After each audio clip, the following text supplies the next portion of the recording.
बहुत ही prestigious panel मेरे साथ आज मौजूद है। शहजाद चौधरी साहब प्रोग्राम में ज्वाइन कर रहे हैं, जान अचकजई साहब हमारे साथ हैं, सरबराह पिलडेट अहमद बिलाल महबूब साहब भी प्रोग्राम का हिस्सा होंगे। गुफ्तगू का आगाज़ पहले तो जो अफसोसनाक वाक़यात दहशत गर्दी के आगे पीछे हो रहे हैं, वज़ीर दाखिला की जानिब से भी इस पर बात की गई है। शहजाद चौधरी साहब, ये वाक़यात जो रिपोर्ट हो रहे हैं, क्या कहा जा सकता है, क्योंकि हमसाया मुल्क में जो तंजीम मौजूद है, कुछ हिस्से यहाँ भी हैं, कुछ सीज़ फायर की बात भी हुई जो ख़त्म भी हुआ, कि क्या दहशत गर्दी का इफरीत वापस आ रहा है, मामलात कंट्रोल में है? देखिए, दहशत गर्दी के ऊपर जो थोड़ा बहुत स्टेम हुआ, वो अफ़गानिस्तान से जो स्टेम हुआ, टीटीपी की तरफ से जो रुका मामला, उसका ताल्लुक अमेरिका के अंदर अफ़गानिस्तान के अंदर अमेरिका की अफ़वाज की मौजूदगी में कुछ ऐसा सिचुएशन थी, ऐसी कंडीशंस थी जिसके अंदर के तहरीक तालिबान जो थी अफ़गानिस्तान और तहरीक तालिबान पाकिस्तान, जो कि इकट्ठे थे दोनों, जब बातचीत का अमल शुरू हुआ, जो कि साल डेढ़ 2 साल चलता रहा वहाँ पे अमेरिका और तालिबान के बीच में, तो एक तरह से जंग बंदी रही।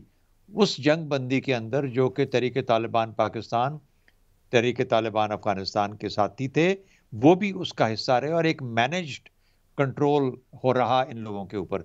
जो ही अमेरिका यहाँ से गया और अफ़गान तालिबान अपने काबुल को पहुँचे, तो ये लोग जो थे, जहाँ पर कि ये मौजूद रहे और अपने तरीके तालिबान पाकिस्तान वाले, तो उनको एक तरह से वो खुला हाथ मिल गया। पहली कोशिश ये हुई कि इनको किसी तरीके से पाकिस्तान की रियासत के साथ भी वो सहूलतें फराहम करवा दी जाएँ, जो कि अफ़गान तालिबान को अमेरिका से मिली थी। जब वो नहीं हो पाया, तो ज़ाहिर है कि जो दुश्मन मौजूद था, उस दुश्मन ने अपना वार जहाँ से छोड़ा था, वहाँ से शुरू करने की कोशिश की है, जिसके कि शाखसाने आपको 4-5 जगह पे नज़र आए। दूसरा हिस्सा बलूचिस्तान में है, वो भी हमें समझना है, वो कभी रुका नहीं है, वो कंटिन्यूअसली जारी है, उसी तरीके से जारी है जैसे पहले था। कभी उसमें शिद्दत आ जाती है, कभी उसमें कमी आ जाती है। उसका इज़हार बलूचिस्तान के अंदर आपको गाहे-बगाहे होता बदकिस्मती से नज़र आता है। तो ये दोनों जंगें मेरी नज़र में पाकिस्तान की अभी तक ख़त्म नहीं हुई हैं। ये जंगें जारी हैं, उसमें थोड़ा-सा पॉज़ था अफ़गानिस्तान का, टीटीपी का, वो पॉज़ ख़त्म हो गया और यहाँ पर अब आपको नज़र आता है कि जो बलूचिस्तान है, वो जब मौका मिलता है, जब मौका उनको मिलता है, इस तरह की जो फ़ोर्सेज़ हैं वहाँ पे, तो वो पाकिस्तान पे हमलावर होते हैं। तो ये चीज़ है जो कि जारी है। पाकिस्तान की दोनों जंगें अभी तक ओपन है और लड़ी जा रही हैं। ओपन है और लड़ी जा रही। जान अचकजई साहब, लाहौर धमाके की जिम्मेदारी नौज़ायदा बलोच तंजीम ने कबूल की है, जो खबरें सामने आ रही हैं, और इससे पहले इस्लामाबाद वाली टीटीपी कर चुका है। ये जो नौज़ायदा बलोच तंजीम है, ये क्या ग्रुप है, इस मुतालिक क्या कुछ सामने आ रहा है?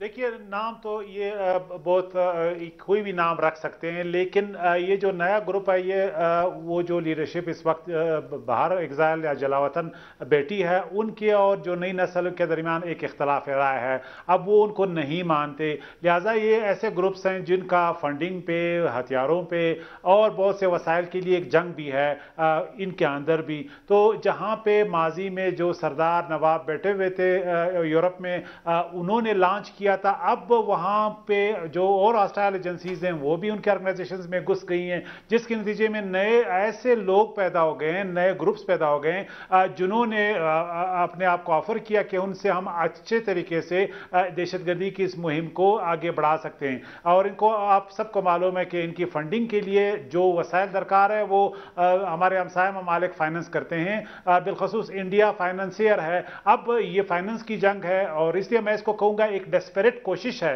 क्योंकि एक नई तंजीम ने साबित करना था कि हम ने अपने आप को लॉन्च किया और हमारी रीच जो है लाहौर तक हो सकती है। तो मैं इसको इस तनाजुर में देखूंगा। और दूसरी अहम बात यह कि अफगानिस्तान का जो उनका की जो सेंचुरी है, वो सेंचुरी अब नहीं रही।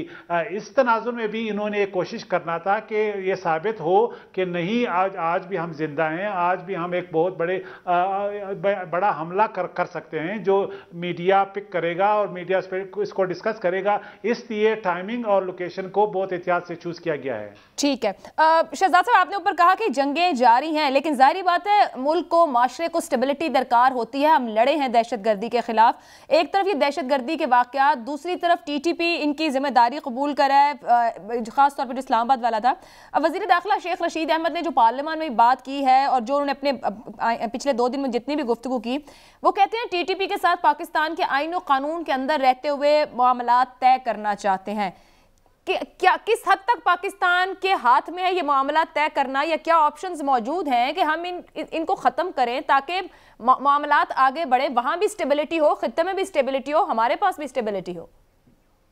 देखिए, वो तो कंडीशंस तो बड़ी वाज़ेह होकर सामने आ चुकी हैं, जो कि पाकिस्तान की रियासत ने बड़े वाज़ेह अंदाज में इन लोगों से कहा है कि आप अपने हथियार डाल दीजिए, पाकिस्तान के आइन को मानिए और पुरअमन शहरी बनकर पाकिस्तान के रहिए, उन कवानीन के नीचे, उस आइन के नीचे जो कि पूरे पाकिस्तान को गवर्न करता है। तो ये तो पाकिस्तान की बुनियादी ज़रूरत है। जब तक कोई भी ग्रोह, कोई शख्स और कोई ग्रोह इस फैसले को या इन कंडीशंस को नहीं मानेगा, तो वो ज़ाहिर है कि पाकिस्तान का दुश्मन करार दिया जाएगा। इस वक्त फिलहाल जो आपको नज़र आ रहा है, टीटीपी का जो ग्रुप, जो कि 3 से 5,500 के करीब लोगों का कहा जा सकता है, मिल मिला के तमाम ग्रुप्स मिलाएं, जब फ्रेंचाइजीज को मिलाया जाता है, तो फिर उस सूरत में आपको नज़र आता है कि इस ग्रुप की मुख्तलिफ सोचें हैं। और इस वक्त उनकी कोशिश ये है कि इतना प्रेशर डाला जाए कि पाकिस्तान की रियासत कहीं ना कहीं गिव इन कर जाए, और वो इस्तेमाल करते हैं अफगान तालिबान के ताल्लुकात को पाकिस्तान के लिए। पाकिस्तान के पास दो ही तरीके हैं। एक तो ये कि जब भी पाकिस्तान की सरहदों के अंदर इनका पता चलता है, इनका कला कामा किया जाए, उसमें इंटेलिजेंस का रोल है, पुलिस का रोल है, लॉ इन्फोर्समेंट एजेंसीज हैं, आर्मी है, मिलिट्री है, इन तमाम का रोल है। और अगर ये बाहर पता लगते हैं तो उसको फिर हमारे जो अफगान तालिबान जो हमारे जो कि अब पड़ोसी हैं और बड़ी हद तक हमारा उनके साथ एक अच्छा रब्त है, उनको बताना पड़ेगा कि आप इन लोगों को वहाँ पर जाकर या उनको ख़त्म कीजिए, डील कीजिए, रोकिए। मेरा ख्याल है कि एक ऐसा वक्त आएगा, क्योंकि अफगान तालिबान मुझे अफगानिस्तान पे मुकम्मल हद तक काबू करते हुए अफगानिस्तान के तमाम एरियाज़ को अपनी रेट में लाते हुए नज़र नहीं आते। उनके लिए मुश्किल हो जाएगा अगर उनकी फाइनेंशियल पोजीशन भी कमज़ोर होती है। उस सूरत में पाकिस्तान फिर उस दोराहे पे आएगा जहाँ पर अगर वो भी काबू नहीं कर पाते, ये भी किसी के कंट्रोल में नहीं आ रहे, तो फिर पाकिस्तान की रियासत को ये फैसला करना पड़ेगा, क्या हम इंतज़ार ही करते रहेंगे कि जब वो हमारे पास आएंगे, या उनके लोग जो हैं हमदर्द, उनको हम पकड़ेंगे और उनको तब पकड़ेंगे, या ये कि हमें वहाँ पे जाके इनका कला कामा करना पड़ेगा। जो भी तरीका हो, सरहद से अंदर, सरहद से बाहर, ये तमाम के तमाम ऑप्शंस पाकिस्तान। शहजाद साहब, कतई कलामी की माजरत, क्या पाकिस्तान के पास लामहदूद वक्त है? हमारे पास अनलिमिटेड टाइम और अनलिमिटेड ऑप्शंस है। हम सोचते रहें, हम बड़े सख्त वक्त से गुजरे हैं, बहुत बड़ा जानी कुर्बानी दी है पाकिस्तान ने, कि हम एक मुस्तकिल हल की तरफ चले जाएंगे, सीज फायर और फिर उसके बाद दोबारा से बातचीत, अच्छा टाइम दे दिया, ले लिया गया, और फिर हम वहीं आ खड़े होते हैं। वंस फॉर ऑल डिसाइड नहीं है कि हमें ऐसी गुफ्तो शनीद से बाहर, जो हथियार फेंकेगा उससे बातचीत हो सकती है, अदरवाइज नॉट। बिल्कुल सही है, नहीं तो इसमें तो कोई शक की बात ही नहीं है। पाकिस्तान की रियासत आपको वाज़ेह तौर पे बता दिया, इंटीरियर मिनिस्टर ने भी बता दिया, बाकी लोगों ने भी बता दिया कि ये पाकिस्तान के दुश्मन हैं जो ये कार्रवाइयाँ करते हैं। मेरा ख्याल है ये तो वाज़ेह होकर सामने आ चुका है। अब आपके जहाँ सब्र का इम्तिहान है, सब्र का इम्तिहान ये है, 20 साल हो गए हमें लड़ते हुए इस अफरीद के साथ, और अल्लाह ना करे कि हमें इतना वक्त और चाहिए इन चीज़ों को, क्योंकि वहाँ पर तो कुछ और भी कॉम्बिनेशंस थी। अब एक और मसला है वहाँ पे है दाइश की प्रेजेंस।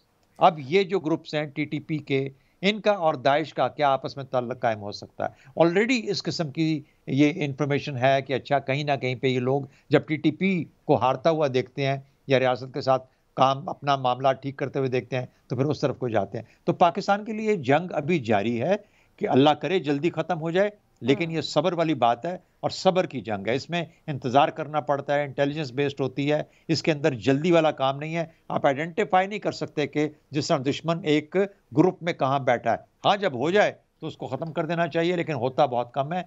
आपको बहुत सूंघ सूंघ के उसको ढूंढना पड़ता है और फिर एलिमिनेट करना पड़ता है। अचकज़ई साहब, टीटीपी के साथ सीज फायर था, ख़त्म कर दिया गया। शेख रशीद साहब ने आज पार्लियामेंट में बात करते हुए भी कहा कि मुज़ाकरात अब भी हो रहे हैं, और उन्होंने कहा कि कोई मुस्बत पेशरफ्त नहीं है। कुछ ऐसी उनकी तरफ से डिमांड्स हैं, या ये कहा जाए मुतालबात, जो कि नहीं सुने जा सकते, ना तस्लीम किए जा सकते हैं। सो आप इसको किस तरह देखते हैं कि एक अभी लंबा सफ़र है इसके मुस्तकिल हल की तरफ? मेरा नहीं ख्याल कि हुकूमत के इस बयान को मैं एक सियासी बयानिए से ज़्यादा कुछ नहीं समझता। पाकिस्तान की रियासत जो फर्म है वो टीटीपी, अभी आपने देखा कि अफगानिस्तान में टीटीपी की टॉप लीडरशिप 4-5 लोगों पे हमले हुए, अब वो वहाँ पे भी सेफ नहीं है। इसका मतलब ये है कि अब जो काइनेटिक ऑप्शन है वो अब भी हमारे पास है। लिहाजा ये कहना कि हम मुज़ाकरात का इंतज़ार कर रहे हैं या मुज़ाकरात कोई रियासती पॉलिसी है। मैं नहीं समझता कि मुज़ाकरात अब कोई रियासती पॉलिसी है। आयरन हैंड से ही इनका कमा किया जाएगा। और अभी जो सियासी बयानात हम वज़रा देख रहे हैं, बेसिकली वो इस हद तक तो है कि लोगों को बताया जाए कि जब आप कार्रवाई करते हैं तो लाजमी बात है आप तो ये नहीं कहेंगे कि नहीं, अब मुज़ाकरात के दरवाजे बंद हैं। लेकिन मेरा नहीं ख्याल कि मुज़ाकरात उनसे किसी भी लेवल पे मेरी जो अंडरस्टैंडिंग है हो रहे हैं या हो सकते हैं या कोई कन्वर्जेंस है। लिहाजा वो फेज़ हम गुजार चुके हैं। अब सिर्फ यही है कि जो मैसेज अब उनको दिया जा रहा है कि they are not safe any more anywhere.